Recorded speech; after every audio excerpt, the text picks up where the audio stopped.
समाचार प्लस के खास कार्यक्रम सीधी बात प्रत्याशी के साथ में आज हमारे साथ सुनील प्रसाद साहब हैं। ये भी चुनावी मैदान में खड़े हुए हैं, अध्यक्ष पद की दावेदारी कर रहे हैं। कुल मिलाकर 9 लोग अध्यक्ष पद की दावेदारी में हैं। उसमें सुनील प्रसाद साहब भी हैं, जो कि पूर्व मंत्री मिथिलेश ठाकुर के काफ़ी करीबी माने जाते हैं। आइए जानते हैं उनसे। सुनील जी, सबसे पहले तो आपका स्वागत है। धन्यवाद। सुनील जी, आप चुनाव में खड़े हुए अध्यक्ष पद पे, जनता आपको वोट क्यों दे? देखिए, मैं 2013 से सोशल वर्क में हूँ और मैं एक बड़े संगठन का जिला अध्यक्ष भी हूँ, जिसे वैश्य समाज कहा जाता है।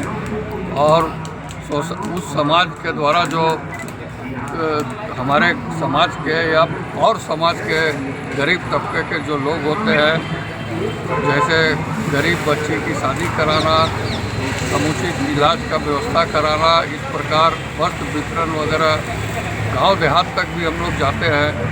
तो इस तरह का कार्यक्रम हम लोग चलाते हैं और जनता के बीच में हम लोग सालों भर रहते हैं।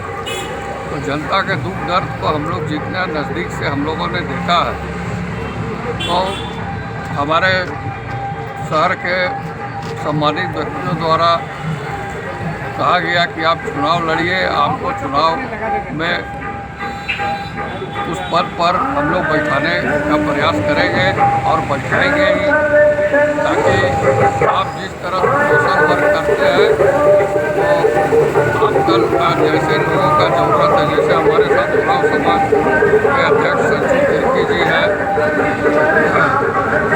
रोनियार समाज के विनोद गुप्ता जी हैं, विश्वकर्मा समाज से प्रदीप विश्वकर्मा जी, विश्वकर्मा जी हैं।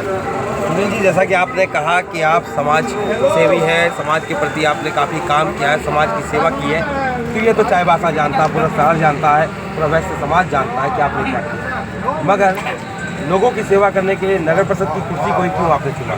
देखिए, नगर परिषद में अब विशेषकर शहरी क्षेत्र से जो सटे क्षेत्र है, गाड़ी खाना हुआ, मेरी टोला हुआ, भान टोला हुआ, फूल हाथू हुआ, कुमार टोली हुआ, गरीब बस्ती हुआ, नीचे बस्ती हुआ, आपको मिशन कंपाउंड का जो एरिया है, सारे जगहों में दयनीय स्थिति है। न नाली है, न रोड है, न समुचित पानी की व्यवस्था है।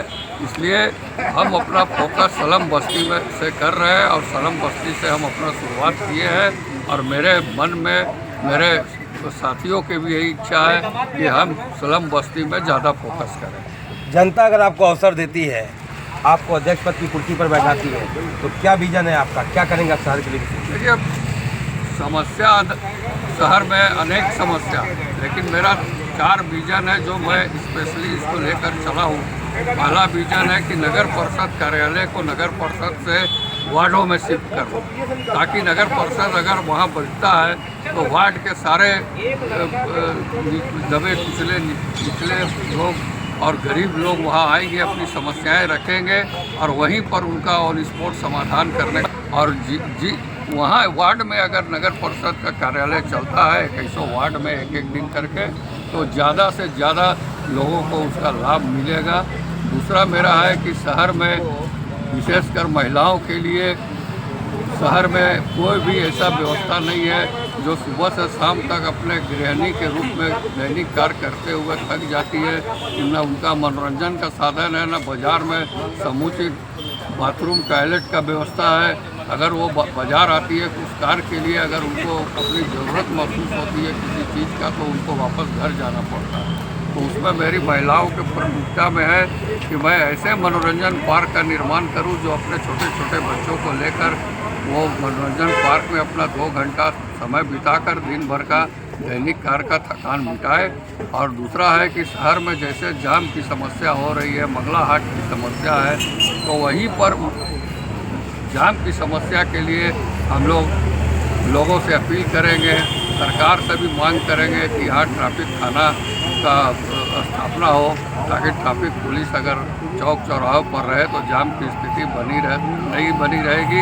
हम लोगों ने देखा है, खुद हमारे घर के बच्चे भी स्कूल बस से आते हैं तो उनको कभी कभी 1-1 घंटा 2-2 घंटा भूखे प्यासे बस में रहना पड़ता है, जो बहुत दुखदायी स्थिति है बच्चों के लिए।